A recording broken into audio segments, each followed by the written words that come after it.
There I was, standing in my own kitchen, staring at the perfectly arranged place settings for 12 people, when my daughter-in-law, Jessica, decided to drop her little bomb. She waltzed into my house like she owned it, designer purse swinging, and announced that I was uninvited from tonight's family dinner.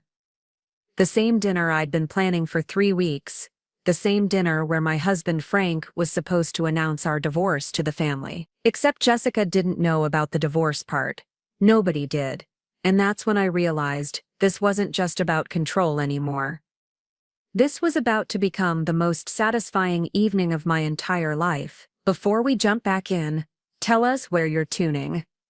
And if this story touches you, make sure you're subscribed, because tomorrow I've saved something extra special for you. My name is Hattie Williams. I'm 58 years old, and I've spent the last 32 years of my life being the perfect wife, the perfect mother, and the perfect hostess. I've organized birthday parties, holiday gatherings, and family dinners in this very dining room countless times. I've smoothed over arguments, mediated disputes, and kept everyone's secrets.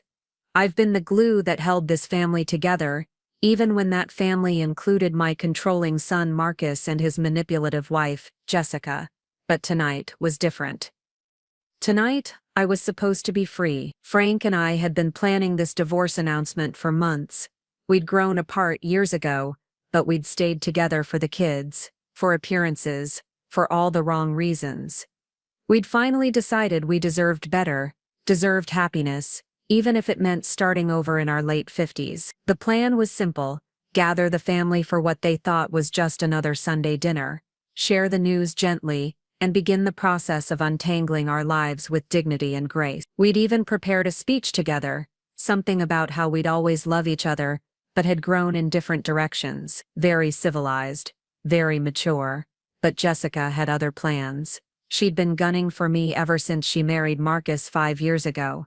I never understood why. I'd welcomed her into the family, helped plan their wedding, even gave her my grandmother's pearl necklace as a wedding gift.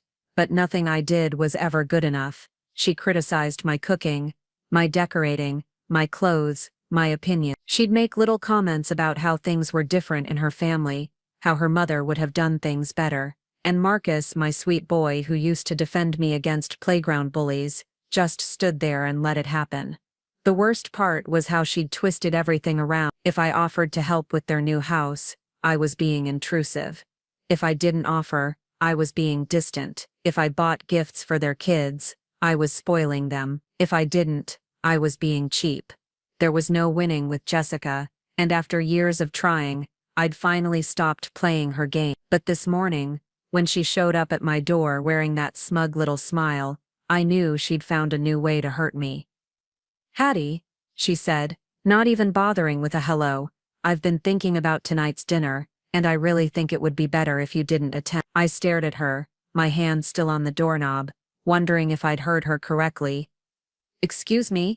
Well, you know how tense things get when the whole family is together," she continued, stepping into my foyer without being invited. "And frankly, your presence just makes everyone uncomfortable. Marcus agrees with me. He thinks it's time we had some family time without all the drama you bring." The audacity of this woman. She was standing in my house, telling me I wasn't welcome at my own family dinner, and somehow making it sound like she was doing me a favor. "This is my house, Jessica," I said quietly, my voice steady despite the rage building in my chest. "This is my family." She tilted her head, giving me that patronizing look I'd grown to hate. "Oh, Hattie, I know this is hard for you to understand, but families evolve. Sometimes people outgrow each other. Marcus and I have been talking, and we think it's time for you to step back and let us handle family gatherings from now on. We're going to have dinner at the country club instead, much more appropriate for the kind of family we're trying to build." I wanted to scream. I wanted to grab her by her perfectly styled hair and drag her out of my house, but instead, I did something that surprised even me. I smiled. "Of course," I said, my voice sweet as honey. "I completely understand. You're absolutely right. I'll just stay home tonight." Jessica blinked, clearly not expecting such an easy victory. "Oh, well, good. I'm glad you're being so reasonable about this." "I'm always reasonable, Jessica. You know." She lingered for a moment, probably waiting for me to break down or beg, or give her the dramatic reaction she was hoping for. But I just stood there, smiling pleasantly, until she finally left. The moment her car pulled out of my driveway, I locked the door and leaned against it, my heart pounding. Then I started to laugh, not the bitter, angry laugh of someone who'd been defeated, but the genuine surprised laugh of someone who'd just realized they'd been handed a gift. Because Jessica had no idea what she'd just done. She thought she was embarrassing me, isolating me, showing everyone who was really in charge, but what she'd actually done was give me the perfect opportunity to have the most important conversation of my life, without any witnesses. See, Frank didn't know about Jessica's little visit. He was at his office, probably rehearsing his part of our divorce speech, preparing for what we thought would be a difficult evening surrounded by shocked family members. But now, thanks to Jessica's need to humiliate me, Frank and I could have our announcement dinner alone, just the two of us, the way it should have been from the beginning. I walked into the dining room and looked at the table I'd set so carefully. The good china, the crystal glasses, the silver candlesticks that had been my mother's. All of it arranged for a family that apparently didn't want me there. But instead of feeling sorry for myself, I felt something I hadn't experienced in years: freedom. I started clearing the table, putting away the extra plates and glasses, leaving just 2 place settings at opposite ends of the long mahogany table. Then I went to the kitchen and looked at the roast I'd been cooking since noon, the vegetables I'd prepared, the apple pie cooling on the counter. Enough food for 12 people, and now it would just be Frank and me. Perfect. I called Frank at his office, and when he answered, I could hear the stress in his voice. "Hattie, is everything okay? I'm just finishing up here before I head home. Are you ready for tonight?" "Actually," I said, unable to keep the smile out of my voice, "there's been a change of plans. Jessica uninvited me from our own family dinner." There was a long pause. What? She came by this morning and told me I wasn't welcome. Said she and Marcus were taking everyone to the country club instead. Said my presence makes everyone uncomfortable." I could hear Frank's chair creak as he sat back. That manipulative little... He trailed off, and I could picture him rubbing his temples the way he did when he was angry. "Hattie, I'm so sorry. I had no idea she was planning this." "Don't be sorry," I said, surprising him. "This is actually perfect. Think about it, Frank. We don't have to make our announcement to a room full of people. We can have dinner together, just the two of us, and talk about our future without any drama or interruptions." Jessica just gave us exactly what we needed. Another pause, and then Frank started to chuckle.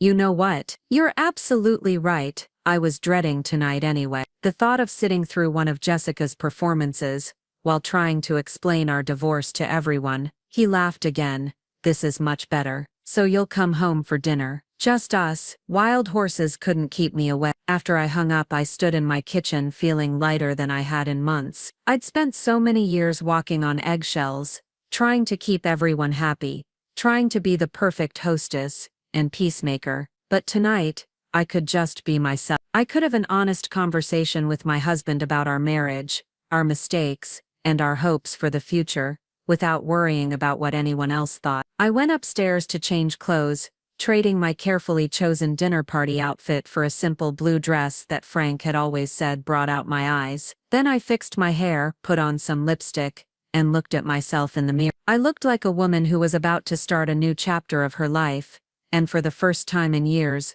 that didn't scare me. Downstairs, I put on some music, lit the candles, and poured myself a glass of wine. The house felt different somehow, more peaceful, like it was exhaling after holding its breath for too long. Frank arrived home at 6:30, just as the sun was setting. He walked into the dining room and stopped short when he saw the intimate table setting, the candles, the way I'd transformed our formal dinner into something softer, more personal. "This is beautiful," he said, and I could hear the emotion in his voice. "Much better than what we had planned." We sat down to dinner, and for the first time in years, we actually talked. Not about the kids, not about our schedules or responsibilities, but about us. About the early days of our marriage, when we'd laugh until our sides hurt. About the dreams we'd had, the places we'd wanted to travel, the things we'd wanted to do together before life got in the way. "I've been thinking," Frank said, as we shared the apple pie, Preparing and narrating this story took us a lot of time. So if you are enjoying it, subscribe to our channel. It means a lot to us. Now, back to the story, about what we want this divorce to look like. I don't want to hurt you, Hattie. Despite everything, I still care about you. I want us both to be happy. I want that too, I said. I think we can do this right. We can be an example of how two people can end a marriage with respect and kindness. We talked about logistics, about dividing assets, about how to tell the children. It was the most honest conversation we'd had in years, and it was only possible because we were alone, without the pressure of performing for an audience. As we were finishing dessert, Frank's phone buzzed. He glanced at it and frowned. It's Marcus. He says dinner at the country club was wonderful, and he hopes I enjoyed my quiet evening at home. Frank looked up at me. He has no idea I was supposed to be there with them. I felt a flutter of satisfaction. Jessica must not have told him she uninvited me. She probably told everyone I was sick or had other plans. Frank's frown deepened. So she manipulated the entire family, made them think you chose not to come, and let them believe I was just staying home to keep you company. That's exactly what she did. Frank set down his phone and looked at me across the table. You know what, Hattie? Maybe we should postpone our announcement. Maybe we should let Jessica think she won this round. I raised an eyebrow. What do you mean? Maybe it's time Jessica learned that actions have consequences. She wanted to exclude you from family gatherings. Fine, but she doesn't get to rewrite the story to make herself look good. I could see the wheels turning in Frank's mind, and I recognized the expression on his face. It was the same one he'd worn when he was building his business, when he was solving problems, and making strategic decisions. What are you thinking? I'm thinking we don't tell anyone about the divorce yet. We let Jessica believe she's successfully driven a wedge between you and the family. We let her think she's won, and then when the time is right, we show everyone exactly what kind of person she really is. I leaned back in my chair considering his words. That's a dangerous game, Frank. What if it backfires? Then we'll deal with it. But Hattie, I've watched that woman chip away at your confidence for 5 years. I've watched her isolate you, manipulate our son, and poison family gatherings with her drama. I've stood by and let it happen, because I thought it was better to keep the peace. But I'm done. I'm done letting her hurt you. I felt tears prick my eyes, but they weren't tears of sadness. They were tears of relief, of gratitude, of something that felt suspiciously like hope. You want to fight back? I want to protect you. I want to show Marcus who his wife really is. And I want to make sure Jessica never gets the chance to hurt you again. We spent the rest of the evening planning, not our divorce anymore, but our strategy. We would continue to live as husband and wife, at least publicly, while we gathered evidence of Jessica's manipulative behavior. We would document her lies, her schemes, her attempts to control and isolate family members. And when we had enough proof,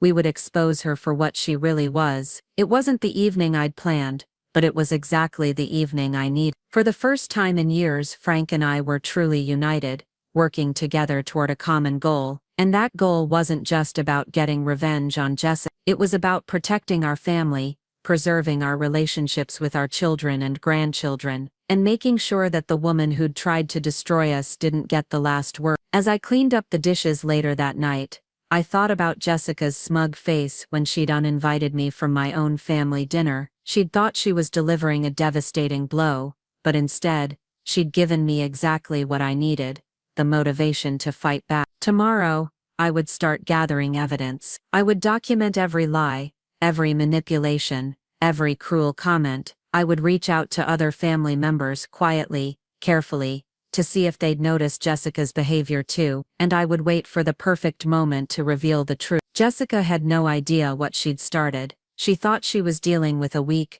defeated woman, who would just accept her fate quietly, but she was wrong. She was dealing with Hattie Williams, and Hattie Williams was done being pushed around. The war had begun, and this time, I intended to win. The next morning, I woke up with a clarity I hadn't felt in decades. Frank had already left for work, but there was a note on my nightstand that simply said, "We've got this," in his familiar handwriting. I smiled as I folded it carefully and tucked it into my jewelry box, right next to the engagement ring I'd stopped wearing years ago. I made myself a strong cup of coffee, and sat at the kitchen table, pulling out a yellow legal pad and a pen. If I was going to document Jessica's behavior, I needed to start with what I already knew. I began writing, starting with the day she'd first criticized my potato salad at Marcus's birthday party 3 years ago, right in front of the entire family. She'd laughed it off as a joke, but I'd seen the calculation in her eyes,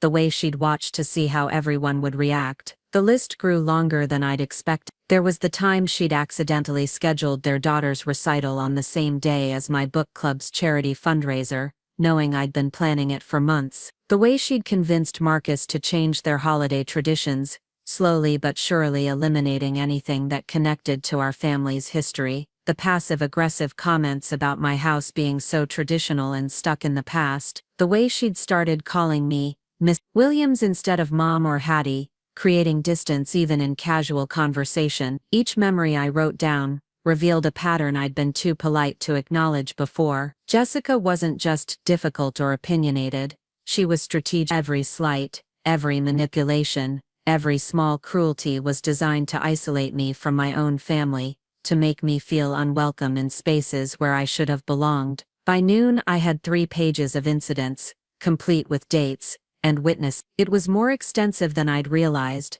and seeing it all laid out in black and white made my stomach turn. How had I let this go on for so long? How had I convinced myself that keeping the peace was worth sacrificing my own dignity? My phone rang, interrupting my thought. It was my younger son, David, calling from his apartment across town. "Hey Mom," he said, and I could hear the concern in his voice. "Marcus told me you weren't feeling well last night. Are you okay?" I closed my eyes, feeling the familiar stab of frustration. Of course that's what Jessica had told everyone, not that she'd uninvited me, but that I was sick. It was perfect, really. It made her look considerate and caring while making me look fragile and unreliable. "I'm fine, sweetheart," I said, choosing my words carefully. "Just needed a quiet evening at home." "Are you sure?" "Marcus said you seemed really upset about something lately. He's worried about you." My heart clenched. Marcus was worried about me, but not enough to ask me directly what was wrong. Not enough to question his wife's version of events. "David, can I ask you something?" "Of course. Have you noticed anything different about family gatherings lately? Any tension or awkwardness?" There was a pause, and I could hear him shifting around. "Well, I mean, Jessica can be a little intense sometimes, and she definitely has opinions about everything. But Marcus seems happy, so I try not to get involved." "What kind of opinions?" Another pause, longer this time. "Mom, are you asking because of something specific?" I realized I was walking into dangerous territory. If I pushed too hard, David might tell Marcus, and then Jessica would know I was onto her. I needed to be more subtle. "No, nothing specific. I just want to make sure everyone feels comfortable at family events. You know how important that is to me." "Yeah, I know." His voice softened. "Look, Mom, if something's bothering you, you can talk to me about it. You don't have to handle everything on your own." The kindness in his voice almost broke my resolve. David had always been my sensitive one, the son who noticed when people were hurting, who tried to fix things before they broke completely. But I couldn't burden him with this. "Not yet." "I appreciate that, honey. I really do. I'm just feeling a little overwhelmed lately. Nothing I can't handle." After we hung up, I stared at my legal pad, feeling the weight of what I was attempting. This wasn't just about proving Jessica was manipulative. This was about potentially destroying my relationship with Marcus, about forcing my family to choose sides, about admitting that I'd been weak enough to let this happen in the first place. But then I remembered Jessica's smile yesterday morning,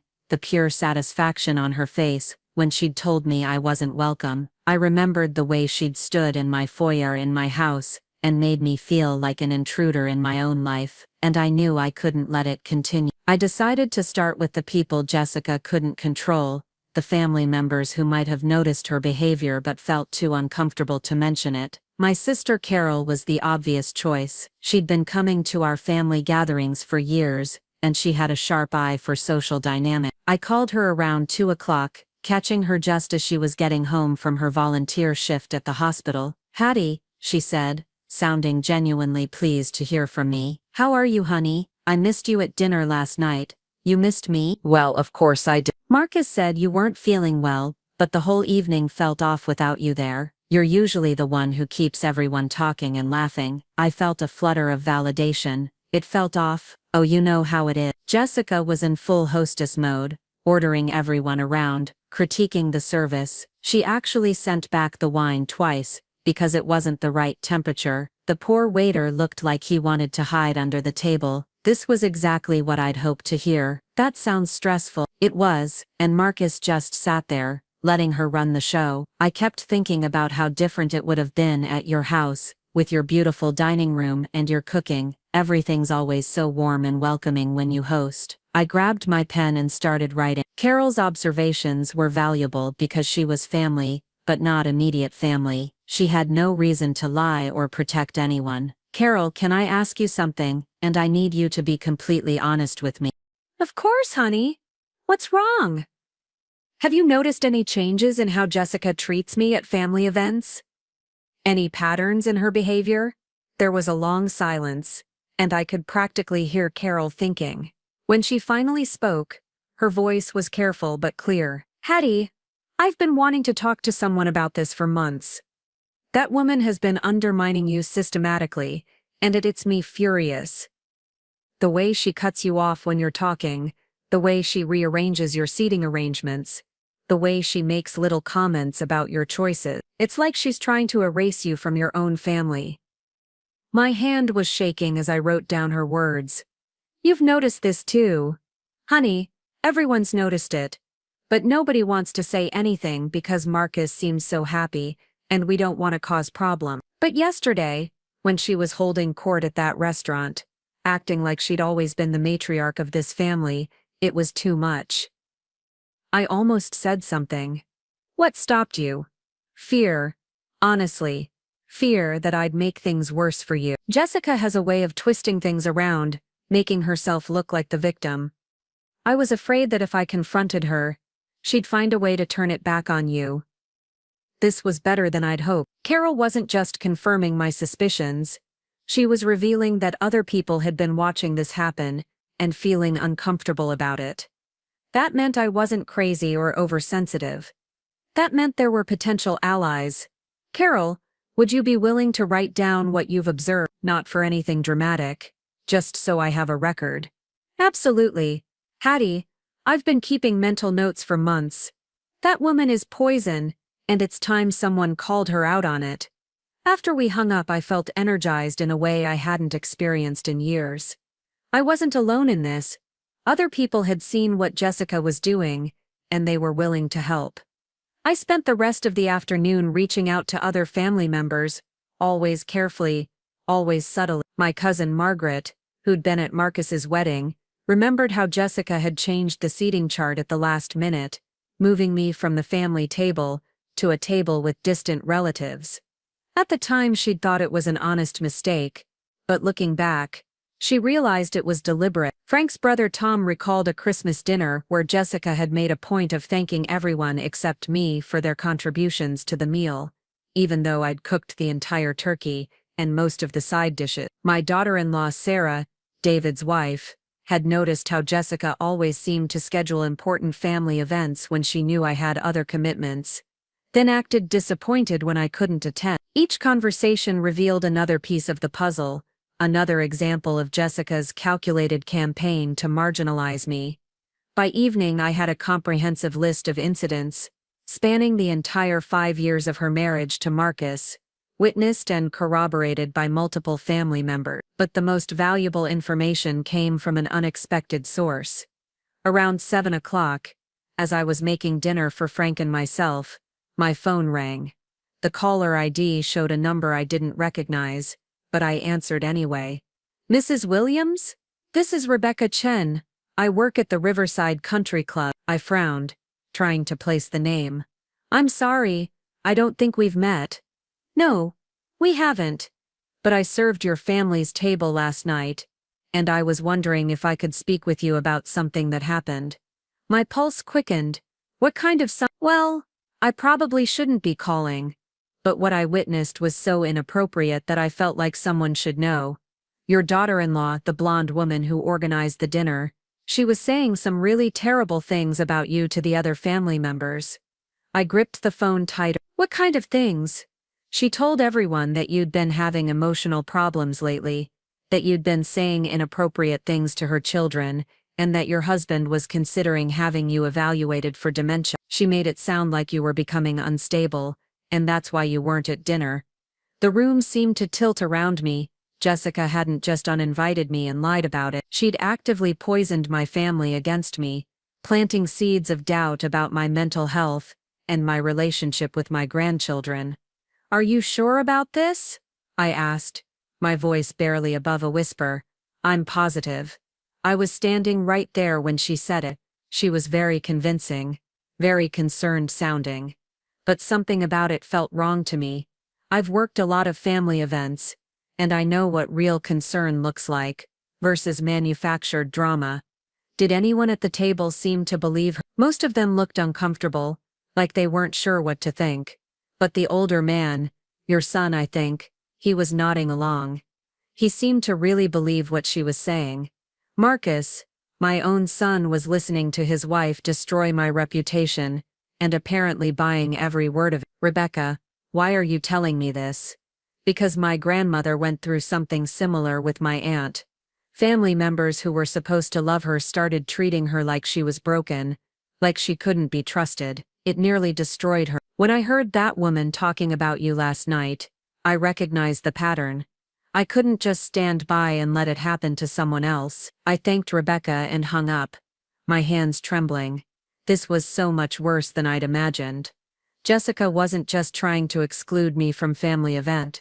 She was systematically destroying my reputation, my relationships with my children and grandchildren, my standing in my own family. When Frank came home an hour later, I was sitting at the kitchen table with my legal pad, my phone, and a glass of wine that I hadn't touched. You look like you've had a productive day, he said, kissing the top of my head before sitting down across from me. I told him everything.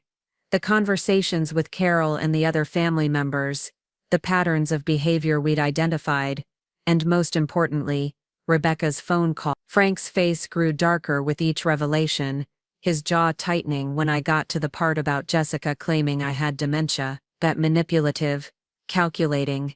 He stopped himself, running his hands through his hair. Hattie, this is character assassination. She's not just trying to control family dynamics. She's trying to destroy your credibility completely. I know, and it's working. Marcus believes her. Our own son thinks there's something wrong with me. Frank reached across the table and took my hand. Then we need to move faster than we planned. We can't let her continue spreading these lies, but if we confront her now without solid proof, she'll just deny everything and claim we're the ones being dramatic. Then we get solid proof. I looked at him, seeing the determination in his eye. What do you mean? I mean, we record her, we get her on tape saying these things, being manipulative, showing her true colors. We create a situation where she can't help but reveal herself. How? Frank was quiet for a moment.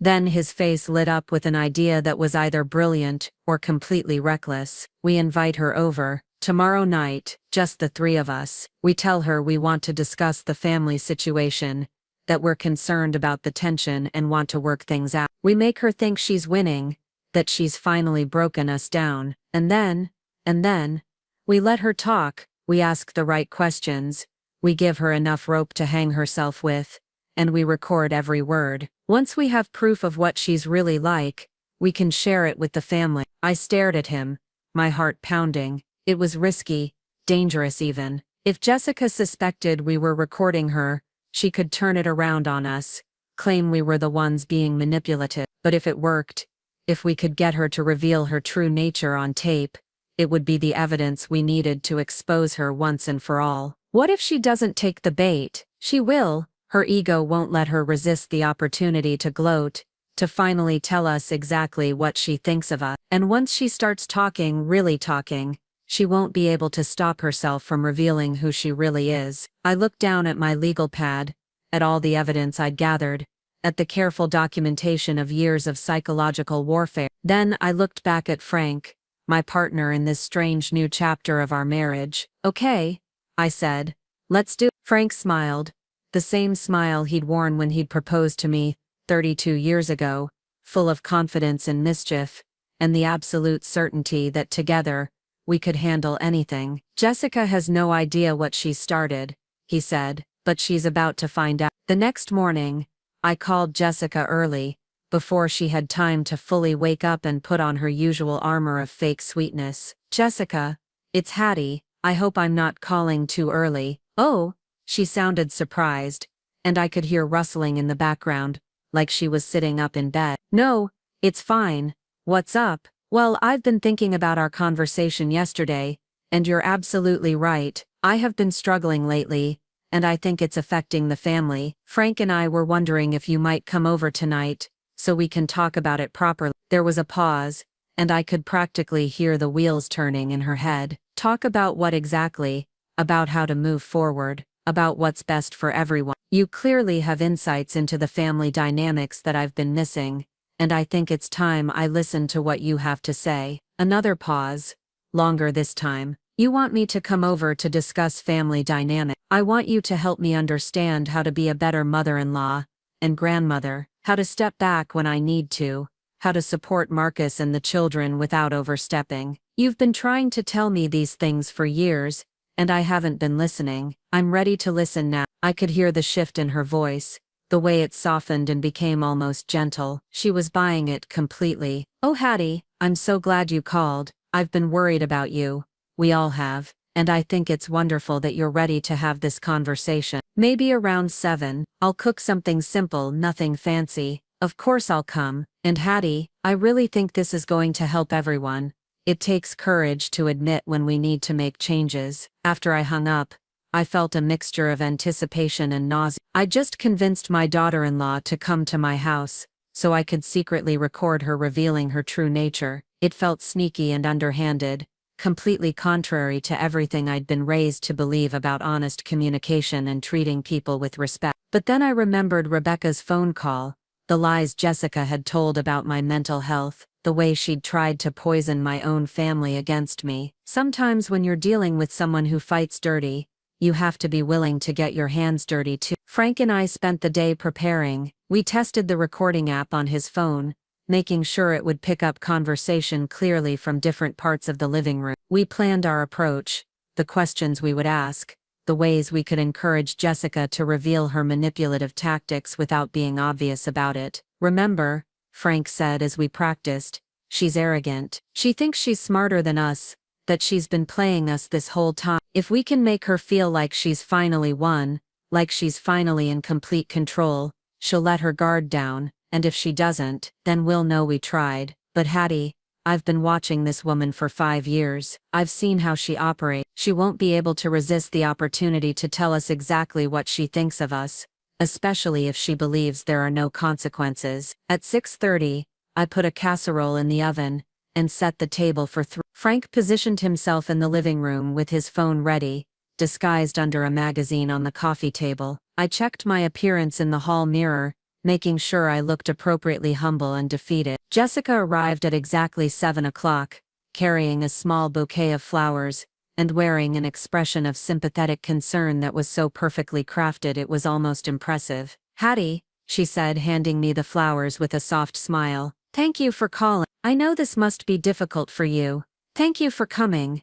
I replied, leading her into the living room where Frank was waiting. Can I get you some wine, or coffee? Wine would be lovely. I poured 3 glasses of red wine and settled into my chair, adopting what I hoped was a receptive, vulnerable posture. Frank looked appropriately supportive but resigned, like a man who'd finally accepted that his wife needed guidance. So, Jessica said, settling back into the couch and crossing her legs elegantly, where would you like to start? I suppose with an apology, I said. I've been thinking about what you said yesterday, about how my presence makes people uncomfortable. I didn't realize I was being so disruptive. Jessica's eyes lit up, just slightly, and I knew we had her. Oh, Hattie, you're not disruptive intentionally, but sometimes, when we're not aware of how our behavior affects others, we can create tension without meaning to. What kind of behavior specifically? Well, Jessica leaned forward, warming to her subject.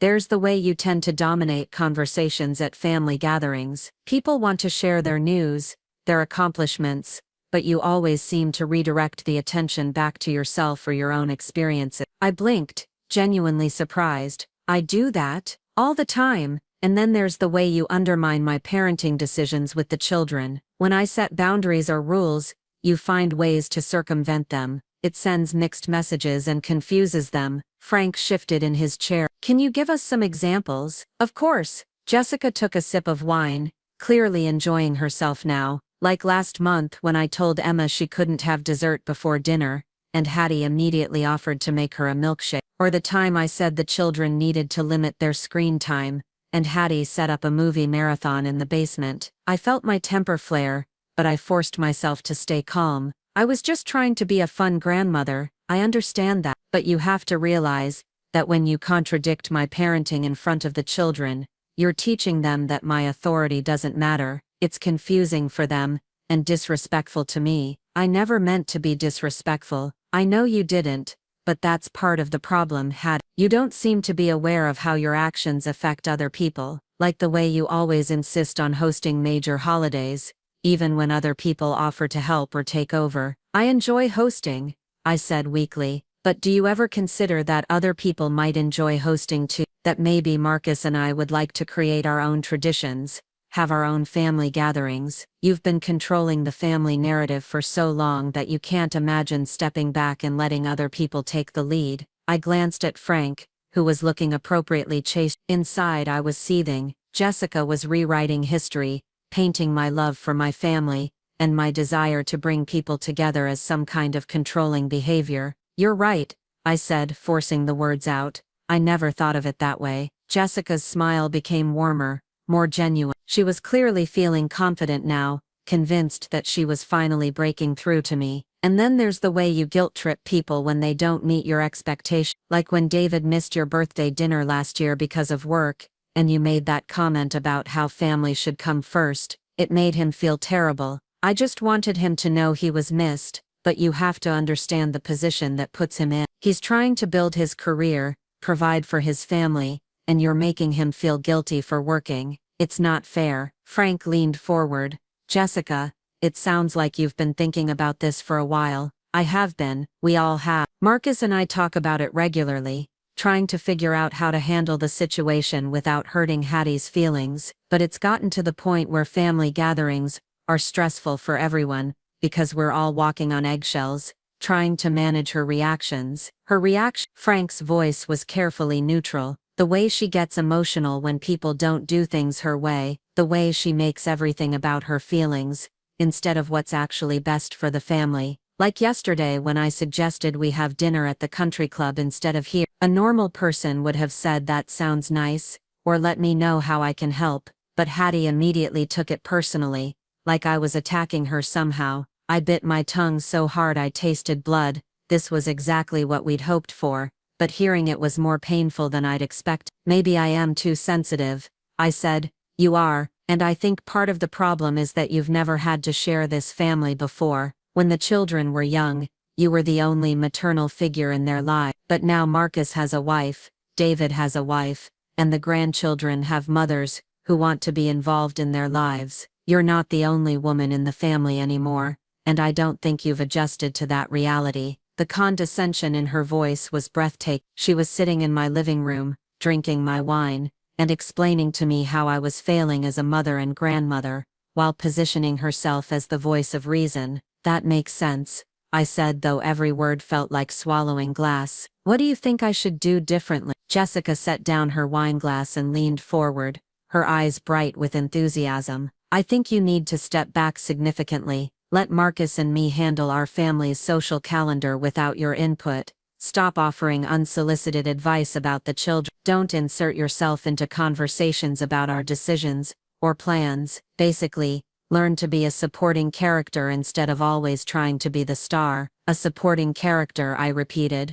Exactly. You've had your time as the center of the family. Now it's time to let the next generation take over. It doesn't mean you're not loved or valued, just that your role is changing. Frank cleared his throat. And what would this new role look like exactly? Well, she could still attend some family functions, but not all of them. Maybe every other holiday, or special occasions only. And when she does attend, She needs to follow our lead instead of trying to take charge. Let other people make the decisions, plan the menus, set the agenda. What if Hattie wants to host something herself? Jessica's smile became sharper. Honestly, Frank, I think those days should be over. Hattie's hosting style is very old-fashioned, very formal. It doesn't really fit with the kind of casual, relaxed atmosphere Marcus and I are trying to create for our children. Plus, it puts pressure on everyone to dress up and behave a certain way, which isn't always comfortable for the kids. I wanted to scream. My old-fashioned hosting style had been creating warm, loving family memories for decades. But apparently, teaching children to appreciate tradition and take pride in their appearance was now considered oppressive. So no more family dinners here? I asked. Maybe for very special occasions, your anniversary, Frank's retirement party, things like that. But regular family gatherings should probably move to our house or neutral locations where everyone feels comfortable. And if I don't agree to these changes, Jessica's expression shifted, becoming cooler, more calculated. Then I think we'd have to consider whether it's healthy for you to be around the children at all. I mean, if you can't respect boundaries, or adapt to changing family dynamics, it might be better for everyone if you had limited contact until you're able to adjust. There it was, the threat I'd been waiting for: agree to be marginalized, or lose access to my grandchildren completely. You'd keep me away from Emma and Jake? I asked, letting genuine hurt creep into my voice. Not forever, but until you're able to interact with the family in a healthier way. Yeah, I have to protect my children from toxic dynamics, even if that means protecting them from their own grandmother. Frank's face had gone white. Toxic dynamics. I'm sorry, Frank, but that's what this is. Hattie's inability to accept that she's not in control anymore is creating an unhealthy environment for everyone. The children are starting to notice the tension, and I won't let them grow up thinking that kind of emotional manipulation is normal. I felt tears welling up in my eyes, and for once they were real. Hearing Jessica calmly explain how she planned to systematically remove me from my family's life, while making it sound like she was doing everyone a favor, was almost more than I could bear. I see, I said quietly. And Marcus agrees with all of this? Marcus loves you, but he also recognizes that change is necessary. He wants what's best for his children. And right now, that means setting clearer boundaries with extended family members who can't respect our parenting choices. Extended family members, Frank repeated. Well, yeah, grandparents are extended family. The nuclear family is Marcus, me, and the children. Everyone else, including you two, are secondary relationships that need to be managed appropriately. The casual cruelty of reducing 32 years of marriage and decades of love to secondary relationships that need to be managed was staggering. But it was also exactly what we needed to hear. Jessica continued talking for another hour, outlining her vision for the family's future, explaining how much happier everyone would be once I learned to know my place, describing the ways she planned to modernize family traditions and create a healthier dynamic for the children. With every word, she revealed more of her true nature. The calculating manipulation, the complete lack of empathy, the stunning arrogance of believing she had the right to remake an entire family according to her preferences. When she finally left, around 10 o'clock, she hugged me at the door and told me how proud she was of me for being open to growth and change. This is going to be so good for everyone, she said, squeezing my hands. You'll see, once you adjust to your new role, you'll be much happier. Frank and I waited until her car disappeared down the street before we looked at each other. Then, without saying a word, Frank picked up his phone and stopped the recording. 2 hours and 37 minutes, he said, his voice hoarse with emotion. We got every word. I collapsed onto the couch, suddenly exhausted. Did you hear the part where she called us extended family, where she said I was toxic? I heard all of it. Frank sat down beside me and pulled me close. Hattie, I am so sorry. I knew she was manipulative, but I had no idea she was this calculating, this cruel. What do we do now? Frank was quiet for a moment, staring at his phone. Now we decide who needs to hear this recording. And then we let Jessica's own words destroy the lies she's been spreading about you. I closed my eyes, feeling a mixture of relief and dread. We had the evidence we needed, but using it would change everything. There would be no going back. No pretending that our family could return to the way it used to be. But as I thought about Jessica's smug confidence, her casual dismissal of my role in my own family, her threats to keep me away from my grandchildren, I knew we didn't have a choice. Jessica had declared war on me years ago. I was just finally ready to fight back. I didn't sleep that night. Every time I closed my eyes, I heard Jessica's voice explaining how I needed to become a supporting character in my own family. Frank and I lay in bed, both staring at the ceiling, processing what we'd witnessed. Around 3 a.m, he finally spoke. "We need to be strategic about this, Hattie. If we just start playing the recording for people, it could backfire. Jessica's smart enough to claim we manipulated her somehow, that we got her drunk or caught her at a vulnerable moment." I turned on my side to face him. "What are you thinking?" "I'm thinking we need allies. Before we reveal what we have, people who are already suspicious of Jessica, who will recognize the truth when they hear it. Like Carol. And maybe some of the other family members you talked to yesterday. If we can get them to confirm what they've observed independently, then play the recording to support their testimonies. It becomes much harder for Jessica to deny." We spent the next morning making phone calls, carefully reaching out to family members who had expressed concerns about Jessica's behavior. I started with Carol, who arrived at our house within an hour of my call, her face grim with determination. "I've been thinking about our conversation yesterday," she said as soon as she walked in, "and I remembered something else. Do you remember Marcus's promotion dinner last year? The one at that fancy steakhouse downtown?" I nodded.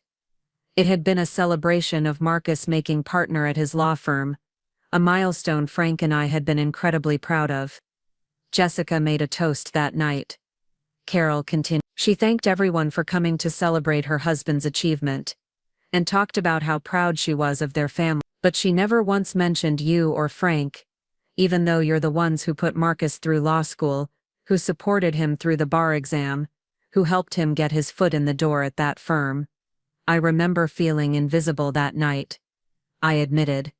It was deliberate. She was establishing herself as the primary influence in Marcus's life, making sure everyone understood that his success was connected to her, not to you. And when you tried to add something about how proud you were of him, she cut you off and changed the subject. Frank came into the living room carrying coffee for all of us.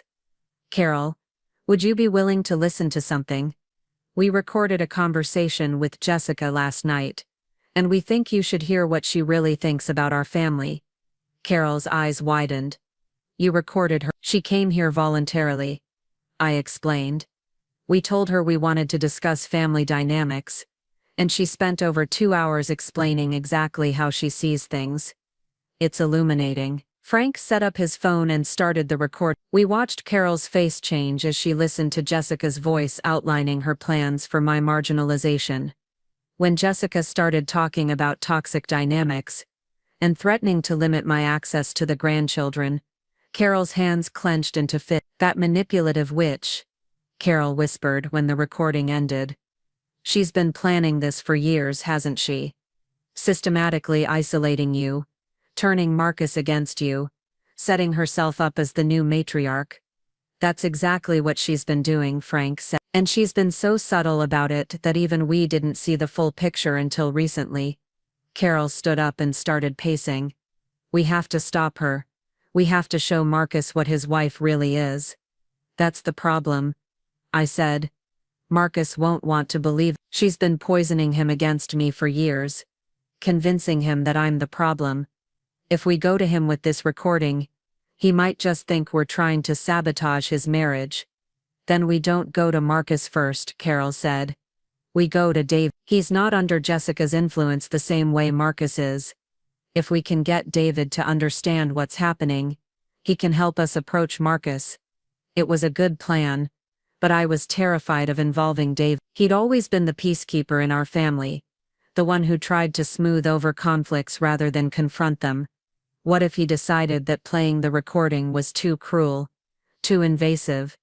What if he sided with Jessica out of a desire to keep the family together? But Frank was already dialing David's number.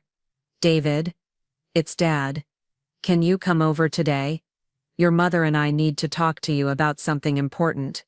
David arrived that afternoon looking worried and slightly defensive. What's this about? Marcus called me this morning saying Jessica was upset about something that happened here last night. My heart sank. Of course Jessica had gotten to him first, probably spinning some story about how Frank and I had been cruel to her, how we'd made her feel unwelcome. What did she tell him? Frank asked. She said you two seemed really angry about the dinner situation, and that you made her feel like she was to blame for family problems. She was crying. Apparently. Marcus is pretty upset about it. I felt the familiar stab of frustration. Even when we had evidence of Jessica's manipulation, she was still managing to control the narrative, still making herself look like the victim. David, I said carefully, we need you to listen to something before you make any judgments about what happened last night. Mom, I don't want to get in the middle of whatever's going on between you and Jessica. You're already in the middle, Frank said firmly. Jessica has been spreading lies about your mother, claiming she has dementia, saying she's becoming unstable. She's trying to isolate Hattie from the entire family, and it's time you knew the truth. David's face went pale. She said Mom has dementia, among other things. Carol interjected. Your mother recorded a conversation with Jessica last night, and what you're about to hear will shock you. We played the recording again, watching David's expression change from skepticism to horror to rage. When Jessica started talking about keeping me away from the grandchildren, he actually stood up and started pacing, just like Carol had done. This is sick, he said when the recording ended. She's talking about you like you're some kind of burden that needs to be managed, like you're not even part of the family.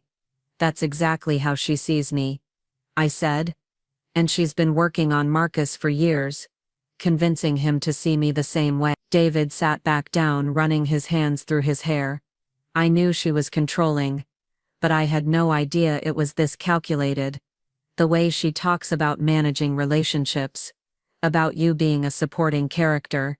It's like she's directing a play instead of participating in a family. The question is, what do we do about it? Frank asked. David was quiet for a long moment, thinking. We can't go to Marcus with this directly. He's too emotionally invested in Jessica to be objective. But maybe we can create a situation where he sees her true nature for himself. What kind of situation? What if we gave Jessica exactly what she wants? What if we publicly stepped back, stopped hosting family events, stopped trying to be involved in decisions?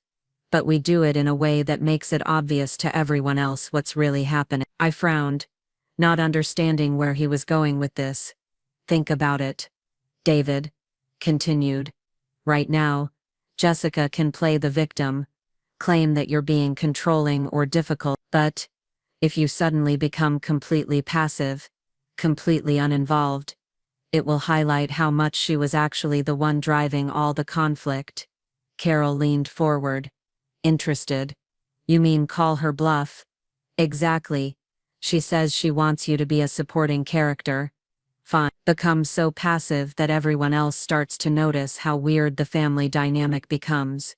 Show up to events, but don't offer to help with anything. Don't bring food. Don't suggest activities for the grandchildren. Don't try to facilitate conversations. Just sit there and smile. That sounds horrible, I said. It will be horrible, but it will also be revealing. Jessica thrives on conflict, on having you to push against. If you remove yourself as a target, she'll have to find a new one, and chances are she'll overplay her hand. Frank nodded slowly. It's psychological warfare. We make Jessica think she's won, and then we watch her reveal her true nature to everyone else. But what about the recording? I asked. When do we use that? We save it for when Jessica does something that proves she's not the reasonable, caring person she pretends to be, David said. And trust me, she will. People like Jessica can't help themselves. Once they think they have complete control, they get sloppy. It was a risky plan, requiring me to essentially disappear from my own family, while waiting for Jessica to expose herself. But, as I thought about it, I realized it might be the only way to make people see what was really happening. There's something else we need to consider, Carol said. Rebecca, the waitress from the country club. She heard Jessica saying terrible things about Hattie to the family. We should get her statement in writing, in case we need it later. Frank nodded. And we should document everything from now on. Every interaction with Jessica, every family event where she displays controlling behavior, every lie she tells.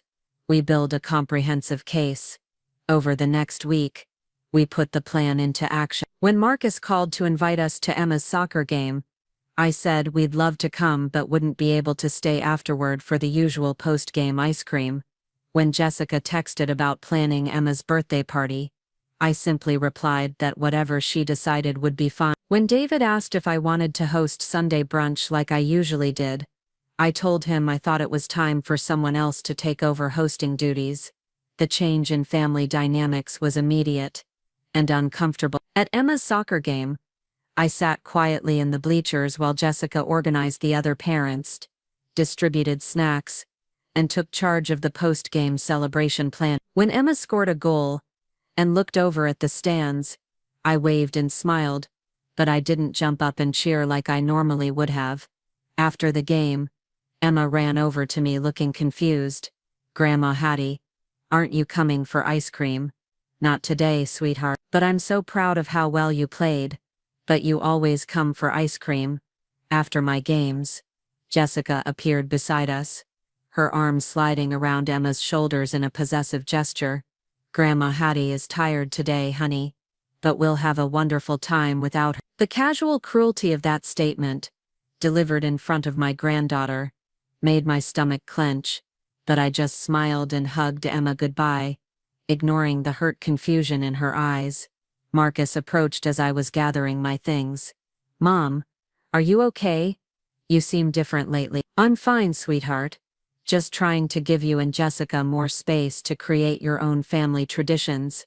He frowned. "But you love coming to Emma's games, and you never miss the ice cream afterward." "Sometimes it's good to change things up," I said, hating every word. "You don't need me hovering all the time." Marcus looked like he wanted to say more, but Jessica called his name from across the field, and he reluctantly walked away. I could see him glancing back at me with a puzzled expression, and I knew the seed of doubt had been planted. The birthday party was even worse.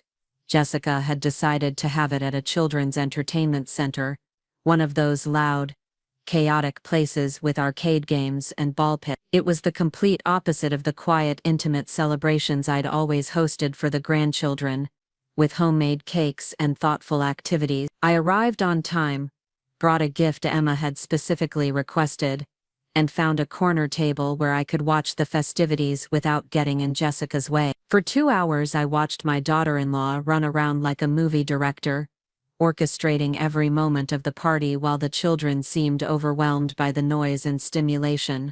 Grandma Hattie, Jake, Emma's little brother, appeared at my table looking tired and cranky. "Can we go to your house instead? It's too loud here. We're having a lovely time here with Mommy's party," I said, though my heart was breaking. "Why don't you go play some games?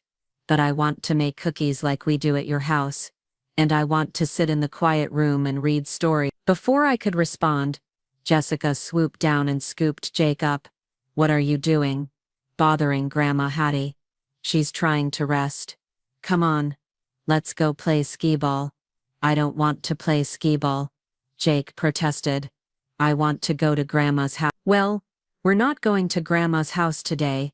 Today is Emma's special day, and we're celebrating here." I watched Jessica carry my crying grandson away, and I saw several other family members exchanging uncomfortable glances. Carol caught my eye from across the room and raised her eyebrows questioningly. I just shrugged. maintaining my passive demeanor even though every instinct was screaming at me to rescue Jake and take him somewhere quiet. The breaking point came 3 weeks later, at what should have been Frank's birthday celebration. I'd always hosted Frank's birthday dinners, usually with a small group of close family and friends, his favorite meal, and a homemade cake. But this year, when I didn't immediately start planning something, Jessica took over. She organized a surprise party at a trendy downtown restaurant, inviting Frank's colleagues, distant relatives, and several people we barely knew. When I asked if I could bring Frank's favorite chocolate cake, she told me the restaurant was providing dessert and outside food wasn't allowed. The party was a disaster.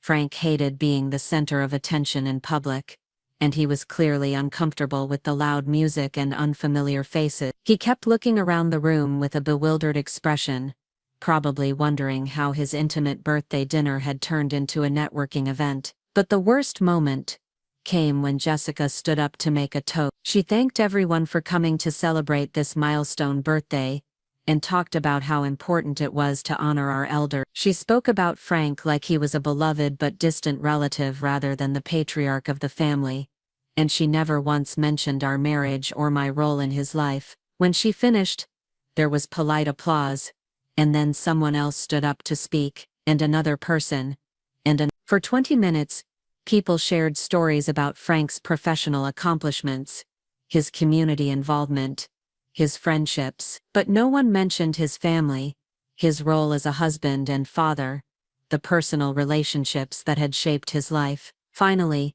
Marcus stood up. "I'd like to say something about my father as a family man," he began, and I felt a surge of hope.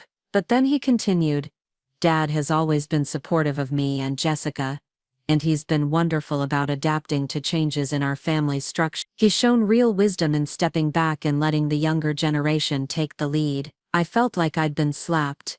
Marcus was publicly praising his father for marginalizing me, for accepting Jessica's version of family hierarchy. And Frank, my husband of 32 years, just sat there, nodding politely, while our son celebrated the dissolution of our role in the family. That's when David stood up. "Actually," he said, his voice carrying clearly across the restaurant, "I think we're missing something important here. We're talking about Dad like he's retiring from family life, but the truth is, he and Mom have been the foundation of this family for decades. They've hosted every holiday, remembered every birthday, supported every milestone. They've been married for 32 years, raised 2 successful sons, and created the loving environment that allowed all of us to thrive." The room went quiet. David continued, his voice growing stronger. "I don't know when we decided that getting older means becoming less important, or when we started treating our parents like they're just peripheral members of the family,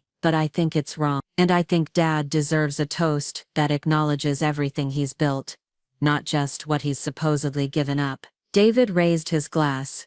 "To Frank Williams, who taught me what it means to be a husband, a father, and a man. Happy birthday, Dad." The room erupted in applause, much more enthusiastic than it had been for Jessica's toast. I saw Frank's eyes fill with tears, and I had to bite my lip to keep from crying myself. But I also saw Jessica's face, and the expression there was pure fear. She'd been upstaged at her own party by a son calling out her subtle campaign to marginalize his parents. Her careful orchestration had been disrupted by someone pointing out what she was really doing. After the party, as we were all saying goodbye in the restaurant parking lot, Jessica cornered David near his car. I was standing close enough to hear their conversation, though I don't think she realized it. "That was completely inappropriate," she hissed at him. "You embarrassed me in front of everyone." "I embarrassed you." "How?" "By implying that I don't appreciate Frank and Hattie. By making it sound like I'm trying to push them out of the family. Aren't you?" Jessica's mask slipped completely. "Your parents are old, David. They're from a different generation with different values. They don't understand modern family dynamics, and they resist change. I'm trying to help this family evolve, to create a healthier environment for the children, by excluding their grandparents, by setting appropriate boundaries. Your mother has been dominating family functions for decades, making everything about her preferences and her traditions. It's time for other people to have a voice. Other people like you, like me, like Marcus, like the actual parents of the children we're raising. Your parents had their turn. Now it's ours. David stared at her for a long moment. You know what, Jessica? You're right about one thing. It is time for things to change. But not in the way you think. He got in his car and drove away, leaving Jessica standing in the parking lot, looking She'd revealed herself to David exactly the way we'd hoped she would. But more importantly, she'd done it without any manipulation or setup from us. Her own arrogance and need for control had been her downfall. The next morning, David called me. I heard every word she said last night, Mom, and I think it's time the rest of the family heard the recording. Are you sure? I'm sure. She's gone too far, the way she talked about you and Dad last night, the way she's treating the grandchildren like props in her perfect family fantasy. Fine. It has to stop. We arranged a family meeting for the following Sunday, telling everyone we had something important to discuss. Marcus seemed reluctant to attend, probably warned by Jessica that we were planning some kind of confrontation, but David insisted it was necessary. As I prepared for what would either be the vindication I'd been waiting for, or the final destruction of my family, I thought about the passive role I'd been playing for the past month. It had been one of the hardest things I'd ever done, watching Jessica take control of my family while I sat quietly in the background. But it had also been revealing in ways I hadn't expected. Without me to push against, Jessica had become more obvious in her control tactics. Without my active participation to take for granted, family members had started noticing what was missing. Without my traditional role as hostess and organizer, the family dynamics had become awkward and uncomfortable in ways that highlighted how much I'd actually been contributing. Most importantly, Jessica had started making mistakes. She'd become overconfident, more obvious in her manipulation, more careless with her words. She'd revealed her true nature to David, and now it was time to show everyone else what we'd been dealing with. Sunday morning arrived gray and drizzling, matching my mood perfectly. Frank and I set up the living room with enough chairs for everyone, and I made coffee and put out some pastries, falling back into my hosting instincts, despite everything. Carol arrived first, followed by David and Sarah. Marcus and Jessica came in together, Jessica wearing a perfectly composed expression that didn't quite hide the wariness in her eyes. She knew something was coming, but she didn't know what. Thank you all for coming, Frank began once everyone was settled. Hattie and I have been doing some thinking about family dynamics lately, and we realized there are some things that need to be addressed. Marcus shifted uncomfortably. If this is about Jessica's party planning, I think you're making too big a deal out of it. It's not about party planning, David said. It's about honesty. About what's really been happening in this family for the past 5 years. Jessica's composure cracked slightly. I don't know what you mean. I think you do, Carol said quietly. We all do. Frank picked up his phone. Jessica, 3 weeks ago you came to our house to discuss family relationships. You spent over 2 hours explaining your vision for how this family should operate. We think everyone should hear what you had to say. Jessica's face went white. You recorded me. You were in our home, speaking freely about your plans for our family. We thought it was important to preserve your exact words. That's illegal. Actually, it's not, David said. Texas is a one-party consent state. As long as one person in the conversation knows it's being recorded, it's perfectly legal. Frank started the recording. For the next hour, we all listened to Jessica's voice, outlining her strategy for marginalizing me, threatening to limit my access to the grandchildren, describing me as toxic and manipulative, and positioning herself as the new authority figure in the family. The silence when the recording ended was deafening. Marcus sat frozen, staring at the phone like he couldn't believe what he'd just heard. Jessica's carefully constructed facade had crumbled completely, and she looked like a cornered animal. That's not, she started, then stopped. You don't understand the context. What context would make it okay to call my mother toxic? David asked. What context would justify threatening to keep her away from her own grandchildren? I was trying to help, Jessica said desperately. Your mother has been struggling, and I was trying to find a way to reduce the stress on everyone. By isolating her. By spreading lies about her mental health. Marcus finally spoke, his voice hollow. Is it true? Did you tell people Mom has dementia? Jessica's silence was answer enough. Oh my God, Marcus whispered. Jessica, how could you do this? I was protecting our family, she said, but her voice lacked conviction now. Your mother was becoming disruptive, and I was trying to manage the situation. Manage the situation. Carol's voice was sharp with anger. You were systematically destroying a woman's relationship with her own family. She was controlling everything, Jessica protested. She wouldn't let anyone else have a voice. So you decided to take away her voice completely. Frank's anger was quiet, but unmistakable. You decided that you had the right to remake our entire family according to your preferences. Marcus stood up abruptly. I need to think about this. I need to process what I just heard. Marcus, please. Jessica reached for his arm, but he pulled away. No, I can't. I need space.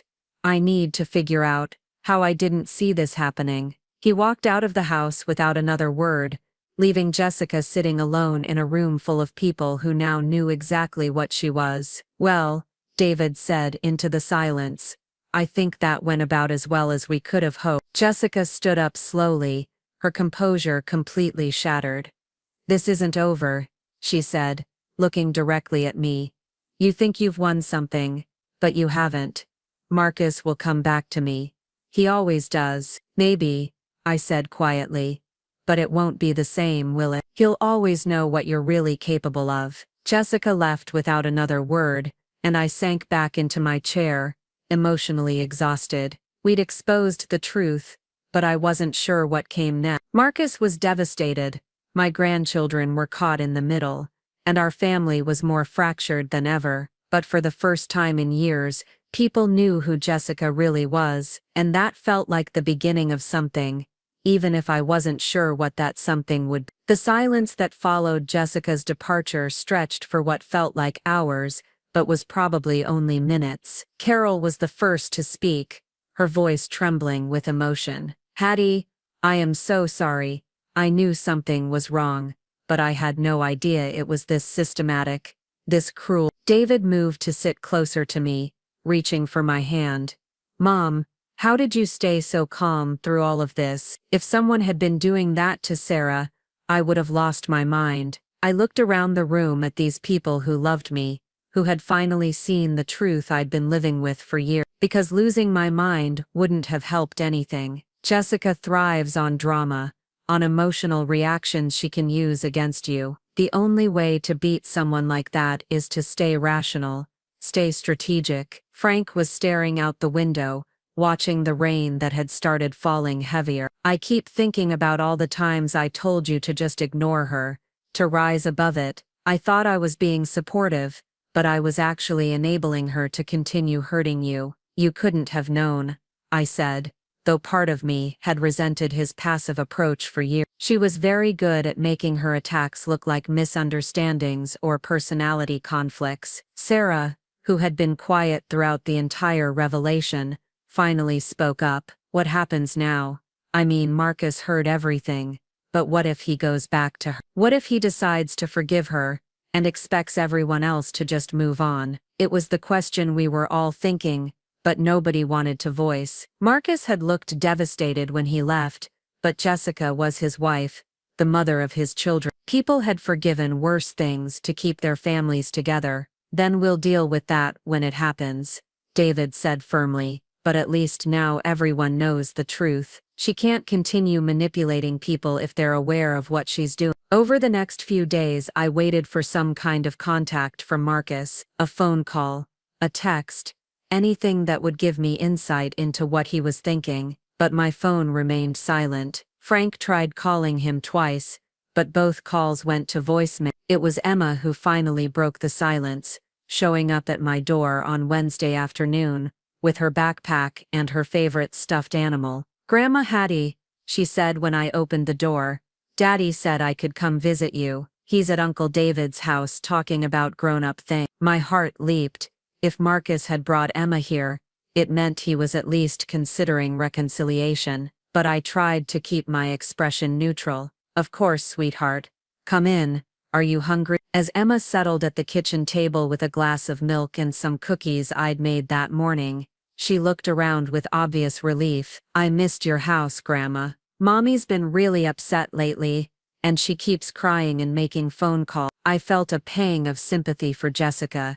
Despite everything, having your manipulation exposed in front of your entire family couldn't be easy, even if it was deserved. Sometimes grown-ups go through difficult times, I said carefully. It doesn't mean anything is your fault. I know. Daddy explained that sometimes people make mistakes and hurt other people's feelings, and then they have to figure out how to fix it. Smart girl. And it sounded like Marcus was trying to explain the situation in age-appropriate terms, which gave me hope that he was thinking clearly about what came next. Can we make cookies like we used to? Emma asked. The ones with the chocolate chips and the nuts. Of course we can. We spent the afternoon baking and talking about school, her friends, her upcoming dance recital, normal grandmother-granddaughter activities that I'd been missing terribly. When Marcus came to pick her up around 6, he looked exhausted but calmer than he had on Sunday. Hi, Mom, he said, accepting my offer of coffee and sitting at the kitchen table where Emma had been just hours before. Hi, sweetheart. How are you holding up? He rubbed his face with both hands. I keep replaying conversations from the past few years, looking for signs I missed. And they're everywhere, Mom. I just didn't want to see them. It's not your fault. She was very good at making her behavior seem reasonable. But it wasn't reasonable, was it? The way she talked about you in that recording. The things she said about Dad. About the kid. I married someone I don't even recognize. I wanted to reach across the table and hug him, but I sensed he needed space to process this revelation on his own terms. What are you going to do? I don't know yet. I told her I needed time to think, that I was staying at a hotel for a few days. She's been calling and texting constantly, alternating between apologies and accusations. She keeps saying you manipulated me into turning against her. Even now, she's trying to make herself the victim. I know, and that's what scares me the most. Even caught red-handed, she can't admit what she did was wrong. She's still trying to control the narrative. Marcus was quiet for a moment, staring into his coffee cup. I keep thinking about Emma and Jake. They love Jessica, and she is a good mother to them most of the time. But I can't let them grow up thinking it's normal to treat people the way she treated you. Whatever you decide, we'll support you, I said. But Marcus, you need to know that this can't go back to the way it was before. Even if you forgive Jessica, even if you decide to work things out, there have to be boundaries. She can't be allowed to isolate family members or spread lies about people. I know, I've been thinking about that too. If we stay together, things would have to change completely. Family therapy, clear boundaries, consequences, if she crosses lines again. And if you don't stay together. Marcus looked up at me with eyes that reminded me of the little boy who used to crawl into my lap when he was scared. Then I'd need help figuring out how to co-parent with someone I'm not sure I can trust. We talked for another hour before Emma got restless and started asking to go home. As they were leaving, Marcus hugged me, tighter than he had in years. I'm sorry, Mom. I'm so sorry I let this happen to you. You didn't let anything happen. You were trying to be a good husband and keep your family together. Those are admirable instincts, even when they're misguided. I love you. I love you too, sweetheart. Always. 2 days later, Jessica called me. I almost didn't answer, but curiosity got the better of me. Hattie, she said, her voice carefully modulated. I was hoping we could talk. About what? About fixing this situation. About finding a way to move forward that works for everyone. I could hear the calculation in her voice, the way she was choosing her words carefully. Even now, she was strategizing, looking for an angle that would let her regain control. I'm listening. I think we both made mistakes. I may have been too direct in expressing my concerns about family dynamics, and perhaps you felt attacked when that wasn't my intention. Amazing. She was trying to reframe her systematic campaign of isolation and character assassination as a simple miscommunication. Jessica, I heard the recording. We all did. You weren't expressing concerns, you were outlining a plan to marginalize me and limit my relationship with my grandchildren. That's not how I meant it to sound, but it's how it sounded. And more importantly, it's what you've been doing for the past 5 years. There was a long pause. Hattie, I know you're angry, but we need to think about what's best for the children. Emma and Jake need stability, and this family conflict is hurting them. You're right, they do need stability, but they also need to grow up in a family where people treat each other with respect and honesty. I can do better. I can change. Can you? Because changing would mean acknowledging that what you did was wrong, and you're still trying to justify it. Another pause.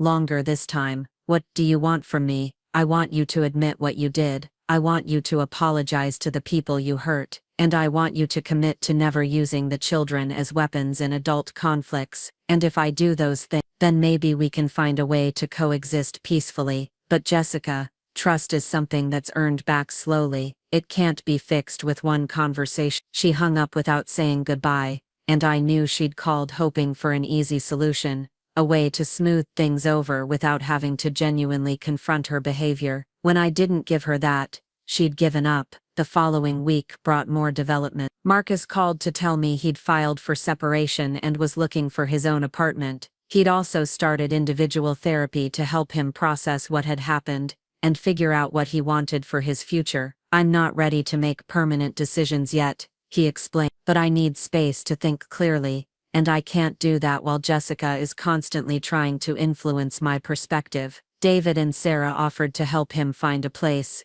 and Carol volunteered to watch the children whenever he needed support. For the first time in years, our family was rallying around each other instead of walking on eggshells around Jessica's moods and manipulations. But Jessica wasn't going down without a fight. She hired a lawyer and started making demands about custody, support, and division of assets. She also began a campaign to rehabilitate her image, reaching out to mutual friends and extended family members with her version of events. According to Jessica's narrative, she was a concerned daughter-in-law who had tried to address legitimate issues with an aging mother-in-law's behavior. She claimed that I had been becoming increasingly difficult and demanding, that Frank and I had manipulated Marcus into turning against her, and that the recording had been taken out of context. Some people believed her. Jessica was charming and persuasive, and her version of events played into existing assumptions about family dynamics and generational conflicts. A few of Marcus's colleagues' wives reached out to express sympathy for what she was going through, but most of the people who knew our family well weren't buying it. They'd seen Jessica's behavior firsthand, even if they hadn't understood the full scope of it before, and word of the recording spread, creating a broader awareness of what had really been happening. The most surprising supporter came from an unexpected source. Marcus's law firm had a family counselor on retainer for employees dealing with personal issues, and she reached out to me directly after hearing about the situation. "Miss Williams," she said, when she called, "I hope you don't mind me contacting you, but I've been working with Marcus, and with his permission, I'd like to offer you some resources." "What kind of resource?" "Information about emotional abuse patterns, support groups for people who've experienced family manipulation, and strategies for rebuilding relationships after trust has been damaged." The phrase emotional abuse hit me like a physical blow. I'd been thinking of Jessica's behavior as manipulation, control, psychological warfare, but hearing a professional label it as abuse made me realize how much damage had actually been done. "I'd appreciate any information you can provide. I'd also like to suggest that you consider counseling for yourself. What you've been through is traumatic, and having professional support can be invaluable as you navigate the healing process." I found a therapist who specialized in family trauma, and our first session was both enlightening and devastating. She helped me understand that what Jessica had done wasn't just meanness or selfishness. It was a calculated pattern of emotional abuse, designed to isolate me from my support system and destroy my sense of self-worth. Abusers often target people who are naturally accommodating and conflict-averse, she explained. They know these individuals will bend over backward to avoid confrontation, which makes them easy to manipulate. But I fought back eventually. "Yes, and that's significant. Many people never reach that point. You recognized what was happening, documented it, and took action to protect yourself and your family. That took tremendous courage. The validation was overwhelming. For years I'd wondered if I was overreacting, if Jessica's behavior was really as bad as it seemed, if I was being too sensitive or too controlling myself. Having a professional confirm that my perceptions were accurate and my responses were appropriate felt like being given permission to trust my own judgment again. Meanwhile, the practical implications of Marcus's separation were creating new challenges. Jessica was fighting for primary custody of the children, claiming that Marcus was having an emotional breakdown and wasn't capable of making rational decisions about their welfare. She was also demanding spousal support and a significant portion of Marcus's assets, arguing that she'd sacrificed her own career to support his professional advancement. It wasn't entirely untrue, but the way she was weaponizing legitimate concerns about financial security felt like another manipulation. Marcus was struggling with guilt about the impact on Emma and Jay.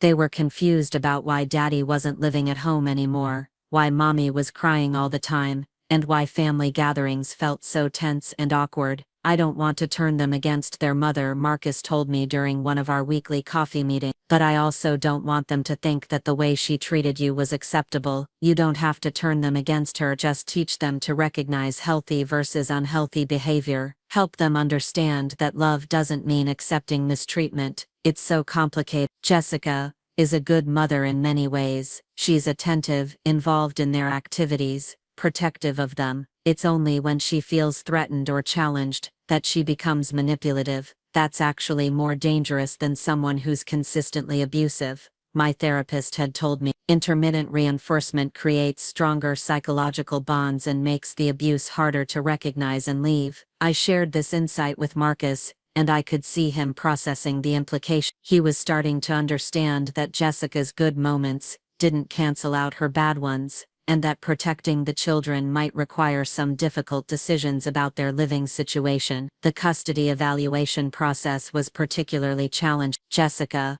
had coached the children on what to say, subtly planting ideas about how sad Mommy was and how much better their life was when Daddy lived at home. Emma started asking me why I'd made Daddy leave, clearly repeating questions Jessica had posed to her. "Sometimes parents need time apart to figure out how to be better partners," I explained. "It doesn't mean anyone did anything wrong, and it doesn't mean Daddy doesn't love you, but Mommy says you made him choose between us and you." My heart broke.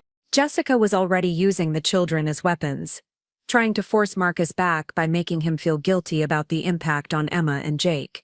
"Sweetheart, nobody should ever have to choose between loving their children and loving their parents. Families work best when everyone treats each other with kindness and respect. Will Daddy come home if you say you're sorry to Mommy?" The manipulation was breathtaking. Jessica had convinced a 7-year-old that I was the obstacle to her parents' reconciliation, that if I would just apologize for defending myself, everything would go back to normal. "The problems between Mommy and Daddy are grown-up problems that grown-ups have to solve," I said. "Nothing you do or say will change what happens, and it's not your job to fix things between them." I reported this conversation to Marcus, who was horrified but not entirely surprised. "She's been having a lot of private conversations with them lately," he said. "Whenever I try to join in, she says they're having special mommy time." The family court system moved slowly but gradually. A clearer picture emerged. The court-appointed child psychologist noted that Emma and Jake showed signs of being coached, and that their responses to questions about their parents seemed rehearsed rather than natural. Jessica's own behavior during the evaluation process worked against her. She couldn't resist trying to control every aspect of the proceedings, questioning the psychologist's qualifications, demanding to review her notes, and making veiled threats about what would happen if the evaluation didn't go her way. "Your daughter-in-law is her own worst enemy," Marcus's lawyer told him. "The more she tries to manipulate the system, the more obvious it becomes that she has serious boundary issues." 6 months after the family meeting where we'd played the recording, Marcus was awarded temporary primary custody of the children, with Jessica getting supervised visitation until she completed anger management and family therapy program. The supervised visitation requirement particularly infuriated Jessica, who saw it as a public humiliation and blamed me for poisoning the court against her. She violated the order twice, attempting to take the children from school without permission, which resulted in even stricter supervision requirements. "She's escalating," my therapist warned me. "When people with control issues feel their power slipping away, they often become more desperate and unpredictable." The warning proved prescient. 2 weeks later, Jessica showed up at my house unannounced, ringing the doorbell repeatedly, and then pounding on the door when I didn't answer immediately. "Hattie," she shouted through the door. "I know you're in there. We need to talk." I called Frank at work and then dialed 911, reporting a disturbance. Jessica was still pounding on the door when the police arrived, demanding that I come outside and face her like an adult. The officers spoke with her calmly but firmly, explaining that she couldn't harass people at their homes, and that I had the right to refuse to speak with her. They escorted her off the property and warned her about trespassing laws, but the incident shook me more than I wanted to admit. For the first time, Jessica had dropped her mask of civility completely, revealing the rage that had always been lurking underneath her carefully controlled exterior. "She's dangerous," Carol said when I told her what had happened. "Maybe not physically, but emotionally. She's not going to accept losing control quietly." Frank wanted to get a restraining order, but Marcus's lawyer advised against it. "It might look like you're trying to interfere with her relationship with the children," he explained. "Better to document everything and let her behavior speak for itself." So we documented every angry phone call, every violation of custody agreements, every attempt to manipulate the children or turn them against their father. The pattern was clear and consistent. Jessica couldn't accept that her actions had consequences, and she was willing to hurt anyone, including her own children, to regain control. The final custody hearing was scheduled for early December, almost exactly a year after the family dinner where Jessica had first tried to exclude me. As we prepared for what would likely be the last major battle in this war, I reflected on how much had changed. Marcus was stronger, more confident in his decisions, no longer walking on eggshells around his ex-wife's moods. Emma and Jake were adjusting to their new normal, spending weekdays with their father and alternate weekends with their mother under supervision. The family gatherings were smaller but more peaceful, without the underlying tension that had characterized them for years, and I was different too. Stronger, more assertive, less willing to sacrifice my own needs to avoid conflict. The passive woman who had sat quietly while Jessica undermined her had been replaced by someone who understood her own worth and wouldn't accept mistreatment. The week before the hearing, Marcus asked me to meet him for lunch. He looked nervous but determined, and I sensed he had something important to tell me. "I've been thinking about the future," he said after we'd ordered. "About what kind of family I want Emma and Jake to grow up in, what kind of values I want to model for them.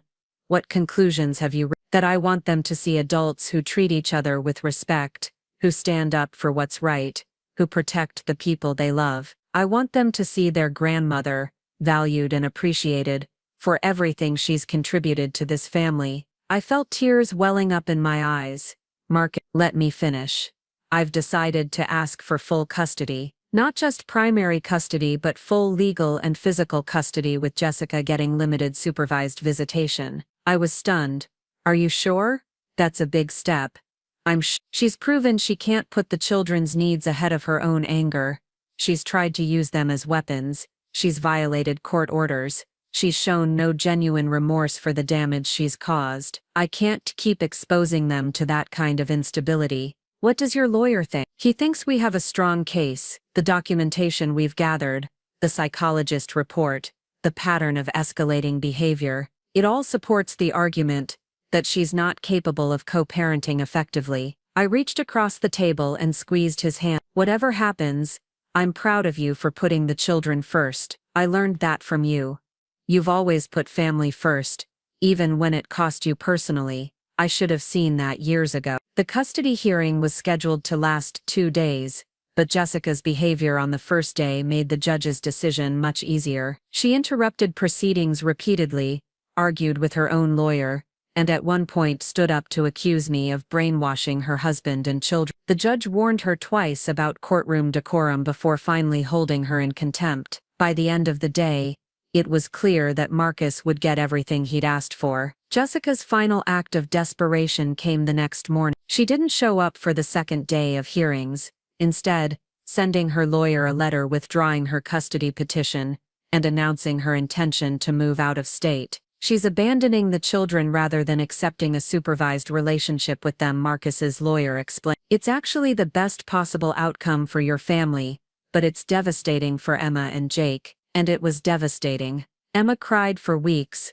unable to understand why Mommy had left without saying goodbye. Jake regressed to bedwetting and nightmares, his 7-year-old mind unable to process the abandonment, but slowly, with therapy and patience, and the support of a family that had finally learned to prioritize truth over peacekeeping, the children began to heal. They started spending more time at my house again, helping me bake cookies and listening to stories about their father's childhood. On Christmas morning, almost exactly 1 year after Jessica had first tried to exclude me from family gatherings, I woke up in my own home preparing to host Christmas breakfast for my children, grandchildren, and extended family. The house smelled like cinnamon rolls and coffee, the tree was surrounded by carefully wrapped presents, and for the first time in years, I wasn't walking on eggshells wondering what mood someone else might be in. Emma helped me set the table while Jake arranged the presents under the tree. They still missed their mother, and probably always would,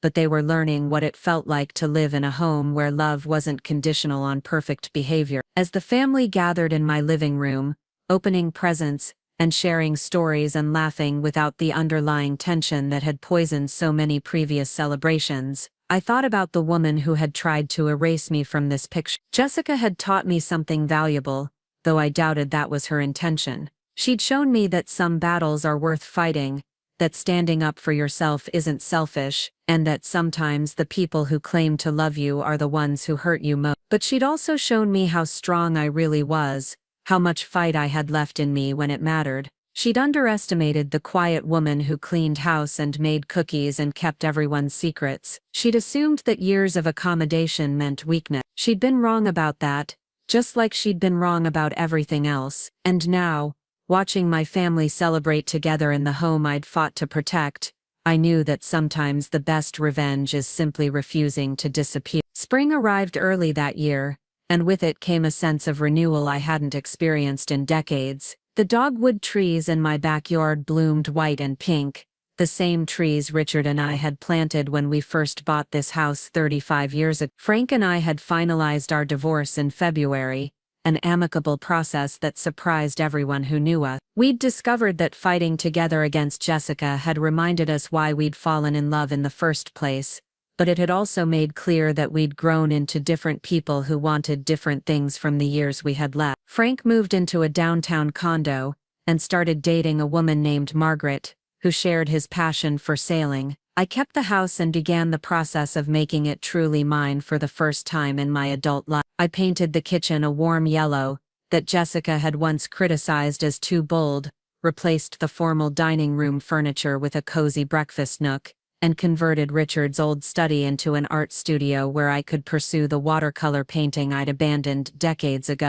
The most significant change was hosting Sunday dinners again, but on my terms. Instead of the elaborate formal meals I'd stressed over for years, I started cooking simple, comfort food dishes, and inviting whoever wanted to come. Sometimes it was just David and Sarah with their kids. Sometimes Carol brought her new boyfriend. Sometimes it was Marcus and Emma and Jake, still healing but growing stronger every week. The children had adjusted better than anyone expected. Jake had stopped having nightmares and started calling me every day after school to tell me about his day. Emma, now 8, had become fiercely protective of our family gatherings, always asking who was coming to Sunday dinner and making sure everyone knew they were welcome. "Grandma Hattie," she said one afternoon as we worked in the garden together, "I'm glad Mommy went away." The statement hit me like a physical blow. I stopped weeding and looked at her seriously. "Sweetheart, it's okay to have complicated feelings about your mommy. You can miss her and also be relieved that things are calmer now. I do miss her sometimes, but I don't miss being scared that I would say the wrong thing and make her angry, and I don't miss how sad Daddy always looked when she was around." The wisdom in her young voice broke my heart. Children see everything, even when adults think they're protecting them from difficult truth. "Your daddy is much happier now," I agreed. "And so are you and Jake. Are you happier too?" I considered the question carefully. Was I happier? I was certainly more at peace, more confident, more myself than I'd been in years. But there was also grief for the family we could have been, sadness for the relationships that had been damaged, regret for the time we'd lost to Jessica's manipulations. I'm different now, I said finally.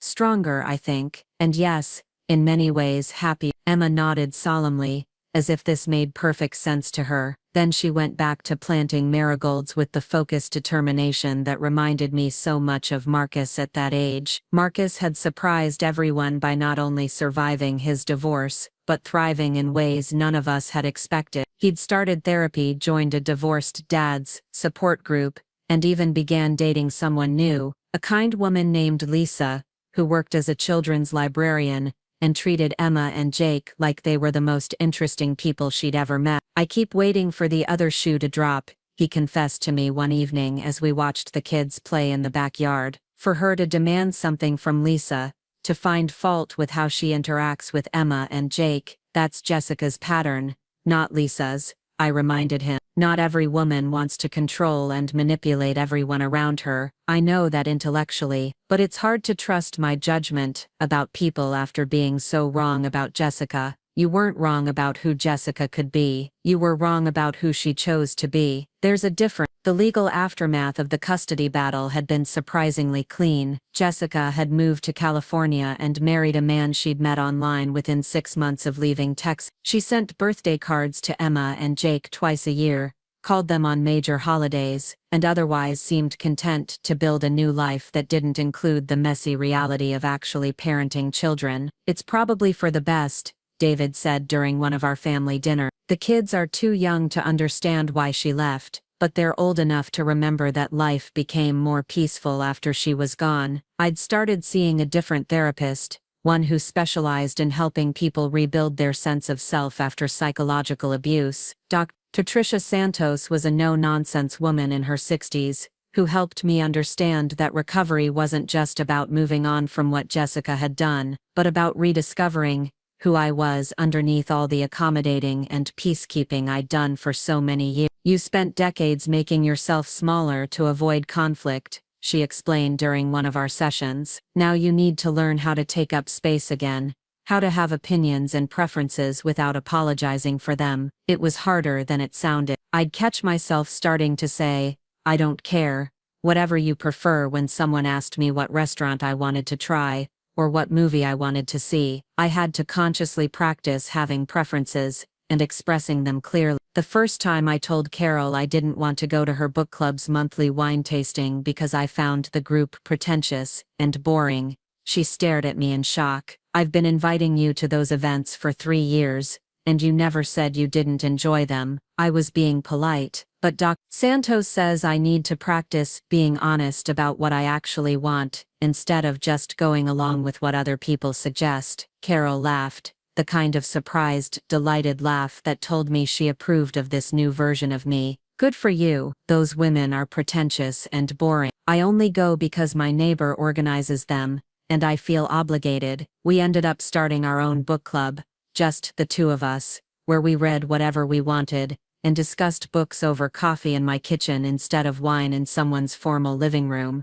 It was infinitely more enjoyable. The most unexpected development came in late summer when I received a phone call from Rebecca Chen, the waitress from the country club, who had first alerted me to Jessica's lies about my mental health. Mrs. Williams, I hope you remember me. I served your family's table last year and called you about some things I overheard. Of course I remember you, Rebecca. How are you? I'm well, thank you. I'm actually calling because I've left the restaurant business and started working for a nonprofit that helps seniors who are experiencing family abuse or manipulation. I was wondering if you might be interested in sharing your story with other women who are going through similar situations. The idea terrified and intrigued me in equal measure. Talk to strangers about the most painful period of my life, share intimate details about family dysfunction with people I'd never met. But as I thought about it, I realized how isolating the experience had been. How many nights I'd lain awake wondering if I was overreacting,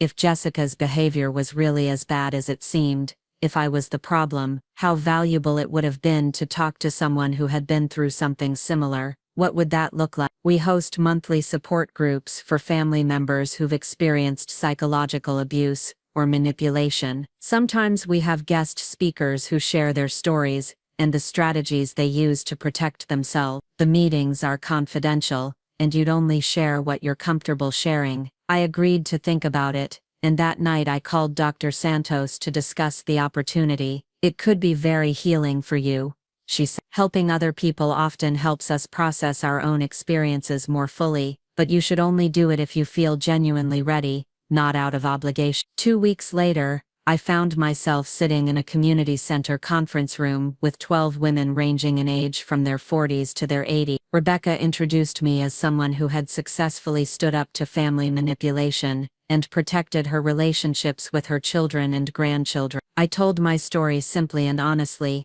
starting with Jessica's gradual campaign to isolate me and ending with the custody battle and her eventual departure from our lives. I talked about the recording, the family meeting, the months of legal proceedings, and the ongoing process of rebuilding trust and healing relationships. The questions afterward were thoughtful and heartbreaking. Women whose adult children had cut them off based on lies told by manipulative partners. Grandmothers who were being denied access to grandchildren because they'd questioned their children's spouses' treatment of them. Mothers who were being systematically erased from family gatherings and important events. "How did you find the courage to fight back?" asked a woman named Dorothy, whose daughter-in-law had convinced her son that Dorothy was becoming too difficult to include in family activity. "I realized that not fighting back wasn't actually keeping the peace," I said.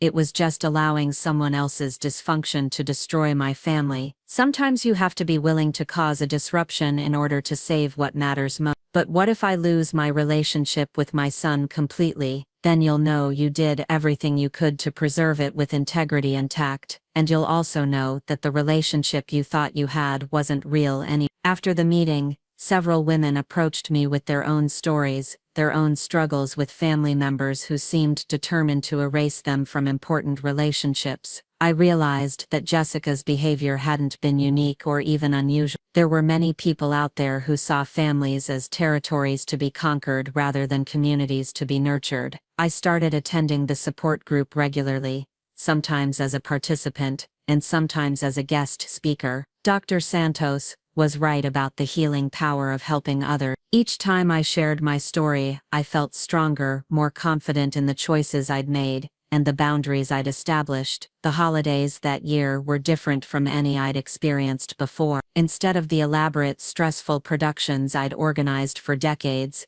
I hosted a simple Christmas Eve gathering where everyone brought something to share, and we focused on enjoying each other's company rather than impressing anyone. Emma and Jake helped me decorate cookies, while Marcus and Lisa worked on a jigsaw puzzle in the living room. David and Sarah brought their twins, now toddlers, who turned my orderly kitchen into a delightful chaos of flour and laughter. Frank stopped by with Margaret, and we all marveled at how comfortable it felt to be in the same room together as friends, rather than bitter ex-spouses. "This is nice," Carol said as we cleaned up afterward, relaxed.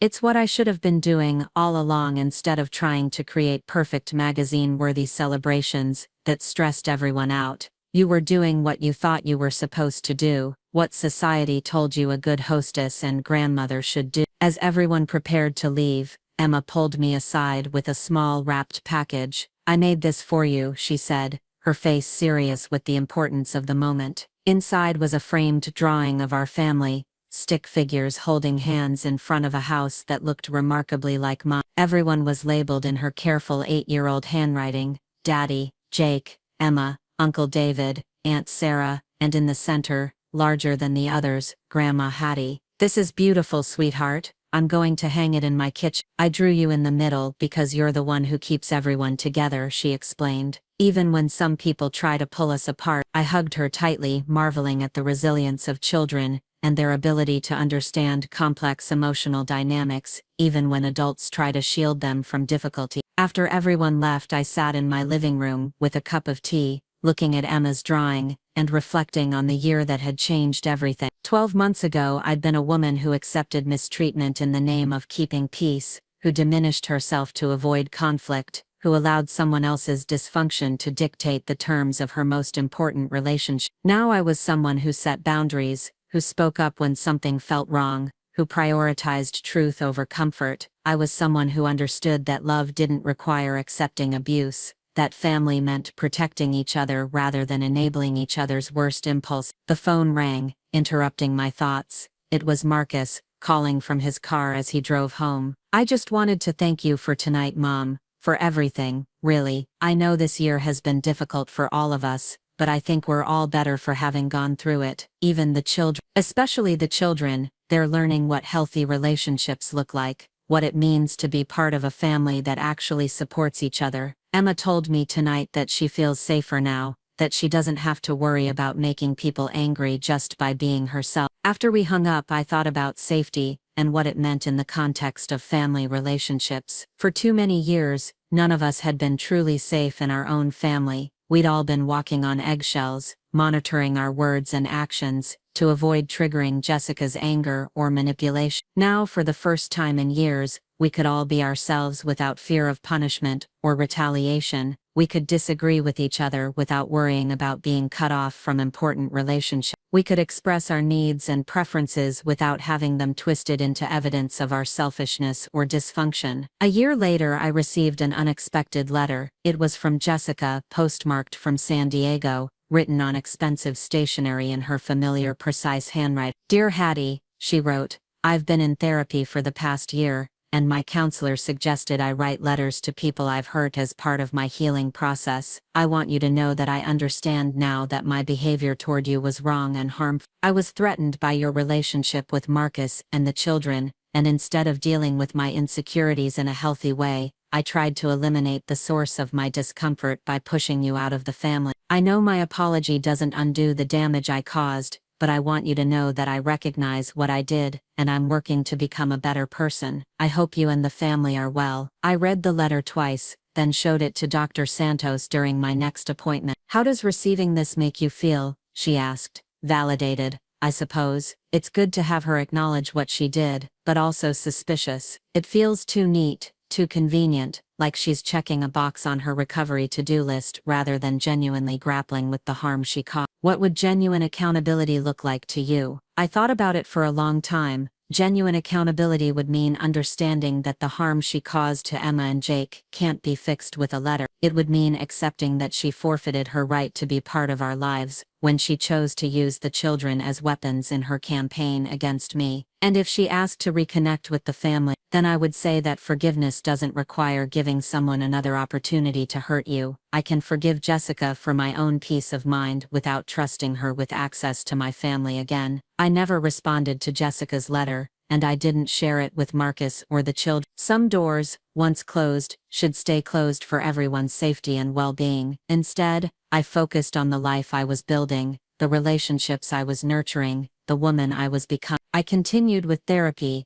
maintained my involvement in the support group, and gradually expanded my social circle to include people who appreciated me for who I was, rather than who they wanted me to be. I started taking art classes at the community college, and discovered I had a talent for botanical illustration. I joined a hiking group for seniors, and learned that I was stronger and more adventurous than I'd given myself credit for. I even started dating occasionally, though I was in no hurry to enter another serious relationship. The most important change was in my relationship with myself. I no longer felt the need to justify my choices or apologize for taking up space. I'd learned to trust my instincts, to speak up when something felt wrong, to prioritize my own well-being alongside the needs of others. Emma and Jake continued to thrive in their new normal. Emma started middle school with confidence and made friends easily, no longer the anxious child who worried about saying the wrong thing. Jake joined Little League, and discovered a love of baseball that reminded me of Marcus at that age. Marcus and Lisa married in a small ceremony in my backyard the following spring, with Emma and Jake serving as maid of honor and best man. It was everything Marcus's first wedding hadn't been: intimate, authentic, focused on the love between two people rather than the performance of perfection. As I watched them exchange vows under the dogwood trees that Frank and I had planted decades earlier, I reflected on the journey that had brought us all to this moment. The pain of Jessica's manipulation had been real and lasting, but it had also revealed strengths in our family that we might never have discovered otherwise. We'd learned that love sometimes requires difficult conversations, that protecting someone can mean confronting uncomfortable truths, that peace isn't always the absence of conflict but sometimes the presence of justice. Most importantly, we'd learned that families aren't defined by blood or law or tradition, but by the choice to show up for each other, to tell the truth even when it's hard, and to protect what matters most even when it costs us something. Standing in my garden that day, surrounded by the people who had chosen to fight for our family rather than enable its destruction, I felt something I hadn't experienced in years: complete peace with who I was and the choices I'd made. Jessica had tried to erase me, to make me disappear from my own life and family. Instead, she'd helped me discover exactly who I was when I stopped trying to be who everyone else wanted me to be. I was Hattie Williams, grandmother and mother and friend,